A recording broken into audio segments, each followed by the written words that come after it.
जी।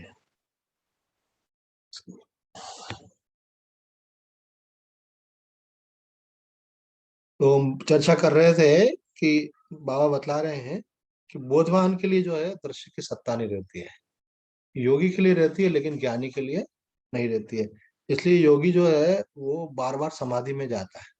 ये बात युग पुरुष जी महाराज अक्सर बोलते हैं कि एक बार आपको, जैसे आपके घर में झाड़ू लगाने वाले आई, झाड़ू लगा के गई, मित्रानी आई, मानो सफाई करके चली गई, तो उसका मतलब थोड़ी कि उसको आप घर में बिठा देते हो।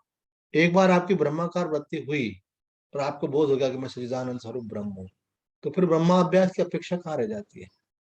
अभ्यास की अपेक्षा उसी के लिए रहती है जिसका अभी काम नहीं बना है। तो बाबा ये बोलते हैं, उड़िया बाबा जी अक्सर करके, कि कई लोग मान करके बैठ जाते हैं काम हो गया है, तो फिर काम हुआ नहीं और मान लिया, तो फिर वो आगे चलकर पछताना पड़ता है। क्यों? कि जब विक्षेप आता है तो लगता है अरे मैं तो मानता था कि काम हो गया, लेकिन मुझे तो अभी विक्षेप हो रहा है। तो बाबा कहते हैं कि अगर ज्ञान हो भी जाए तो भी ब्रह्मा अभ्यास करते रहो, उससे परिपक्वता आती है।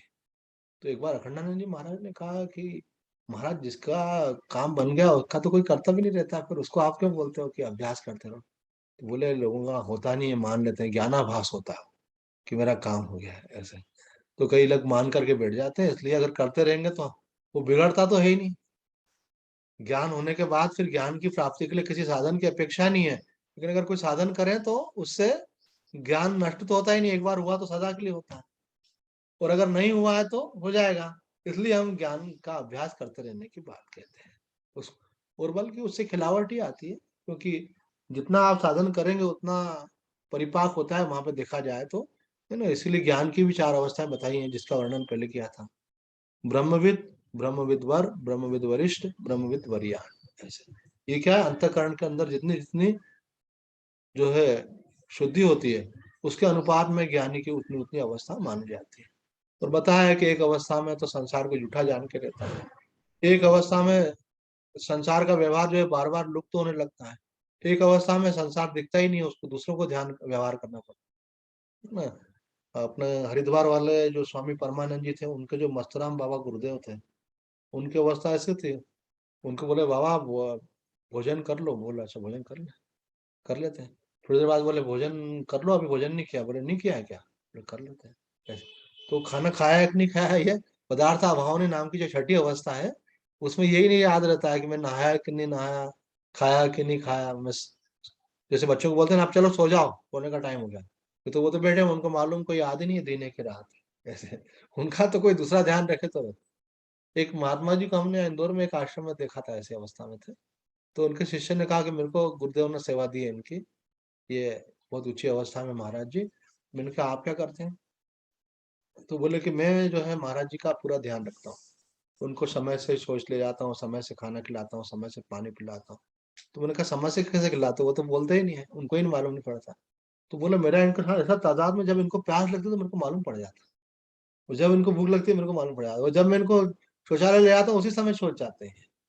तो ऐसा तादाद में मतलब, तो जैसे बच्चे के भाव माँ को मालूम पड़ते हैं सारे, तादाद में होने के कारण। तो ऐसे जो सच्चा गुरु का शिष्य होता है उसको सब उसके महसूस होते हैं कि उनको कब क्या आवश्यकता है ऐसे। तो पदार्थ अभावनी अवस्था में शरीर तभी टिक पाता है कि कोई दूसरा उनका ध्यान रखे। और उसके बाद तुरिका अवस्था, एक ब्रह्म ही है, उसके अलावा कुछ नहीं है, ऐसा बोध रहने पर भी सब व्यवहार सामान्य रूप से हो पाते है ना, जो अवस्था रमन महर्षि की थी। इसलिए साधन में अलम बुद्धि कभी नहीं करना चाहिए कि बस अब तो हो गया तो करते रहो, तो कौन सी बुराई है। तो बाबा बोलते थे ब्रह्मा अभ्यास करते रहना चाहिए। अब यहाँ पे ज्ञान का एक श्लोक बोला, देहाभिमाने गलिते विज्ञाते परमात्मनि यत्र यत्र मनो याति तत्र तत्र समाधय। अर्थात देहाभिमान के निवृत्त होने पर जिसने आत्म तत्व को भली प्रकार जान लिया है, उनका मन जहां जहां भी जाता है वहां वहां ही उन्हें समाधि का अनुभव होता है। इसी से कहा है कि बोध वृत्ति एक बार उदित होने पर फिर नष्ट नहीं होती, बस उसी को जागृत रखना चाहिए, यही कर्तव्य है। और उसी से सहन शक्ति भी आती है। दूसरे प्रसंग के हिसाब से सहन शक्ति का बोला है।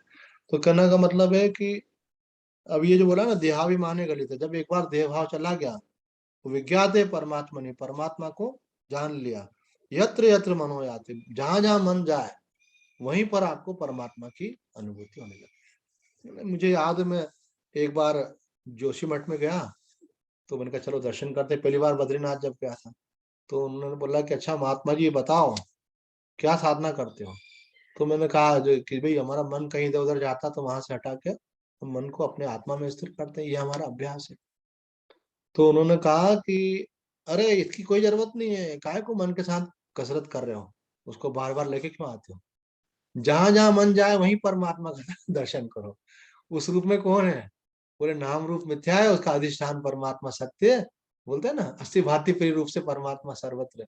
तो बोले उस अधिष्ठान में अपने सत्यत्व बुद्धि करो, तो आप देखो कि ये है ही नहीं, वास्तव में वही है।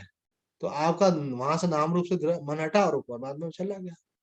जैसे श्री श्री महानंदमय ने अद्भुत सूत्र दिया है। जैसे रमन महर्षि बोलते हैं ना कि इंक्वायरी करो हु एम आई, तो माँ ने एक दूसरा सूत्र दिया है। माँ बोलती है कि इस रूप में कौन, जो भी जिससे भी आप व्यवहार कर रहे हो आप ऐसा ध्यान दो कि इस रूप में कौन। बोले परमात्मा ही इस रूप में आया है। तो परमात्मा दुष्टि के रूप में भी लीला करता है और साधु के रूप में भी लीला करता है। जिसके जैसे संस्कार है वहां वैसी लीला हो रही है। चैतन्य रूप से तो परमात्मा ही है, सारी सृष्टि उनसे प्रकट हुई है। तो इस रूप में कौन अगर आपको ख्याल आ गया, तो आपके व्यवहार में भी निरंतर भगवताकार वृत्ति बनी रहेगी। आपका वो भाव का जो एक धारा है वो निरंतर बनी रहेगी। भले आपका साथ व्यवहार कुछ भी हो रहा है, उसमें आप व्यवहार के अनुसार आप प्रतिक्रिया कर रहे हैं, लेकिन अंदर निश्चय ये है कि ये सब भगवान के अंतर्गत ही हो रहा है। ये सब सब रूप सब व्यवहार भगवान के ही है। तो यहाँ कह रहे जहां जहां मन जाए वहीं परमात्मा का अनुभव करे। प्रश्न उठाया है कि समाधि में तो चित्त निरुद्ध हो जाता है, फिर यहाँ जहाँ कहा कि जहां जहां मन जाए वहीं समाधि है, तो ये दोनों कैसे युक्ति संगत होंगे, है ना। तो जैसे कुछ सीरियल का एंड करते हैं ना, तो उसमें क्यूरियोसिटी डाल देते हैं कि अगली बार के लिए। इसका उत्तर देंगे अगली बार कि सब जगह दर्शन हो रहे हैं और उसके बाद में भी वो समाधि बोल रहे हैं। तो बोले व्यवहार हो रहा है, समाधि में तो समाहित होता है चित्त, ऐसा कैसे। तो ऐसा जैसा है वो बताएंगे अगली बार। आज इतना ही। सच्चिदानंद भगवान जय। रिकॉर्डिंग